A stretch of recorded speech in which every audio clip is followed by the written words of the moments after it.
రైతు పాలా కాకపోతే దీన్ని ఇక్కడే మళ్ళీ బ్లాక్ ని కొనను ఇంకొకళ్ళు ఇక్కడే కాటేసి ఆ ప్రాసెస్ అసలు జరగకూడదు. గోడౌన్లో జరుగుతుంది బయటికి పోయి జరగాలి. ఇల్లీగల్ గోడౌన్లో జరుగుతుంది. దీనికి ఎవరు బాధ్యులు? అంటే ఇక్కడ బయర్లు కొంటున్నారా లేకపోతే ఇక్కడ గోడౌన్లో ఎంప్లాయీసే ఇట్లాంటి ఇచ్చేస్తున్నారా? మాకేం తెలుసు. ఇక్కడికి వచ్చి తీసుకురామంటున్నారు. ఇక్కడికి వచ్చినాక కొంటల్లా అది ప్రాబ్లం. కొంటల్లా కొనం తగ్గట్టు మళ్ళీ ఆగిపోయిన చెక్కులు మళ్ళీ ఇల్లు ఇక్కడ కొన్ని కాటేస్తున్నారు. అది 18,500 రేట్ ఇచ్చినావు. 18,500 రేట్ ఏమంటాం మేము? మాకు ఇంటికి పోకుండా చెక్కు ఏదో ఒక రేట్ అయ్యి 2,000 వేస్తావు, 3,000 వేస్తావు, 4,000 వేస్తావు, 5,000 వేస్తావు. ఎంత వేసినా చెక్కు బయటికి పోకుండా కొనమంటున్నాం. అర్థమైందా? అయితే 20 ఎత్తే 2 రాసుకుంటుండు. 18 పోమంటాడు.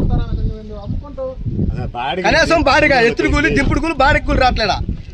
ట్రక్కు 50,000 తెస్తే 700 రూపాయలు ఇచ్చిన వీళ్ళకి దింపుడు కూలి. బాడిగా ఎంత అర్థం చేసుకో. ఆ వేసిన వాళ్ళకి ఎంత అర్థం చేసుకో. 2 చెక్కులు అమ్ముకోకపోతే ఏం చేయాలి? ఎడతో లాస్ట్ గోడ మూసేత్రంగా.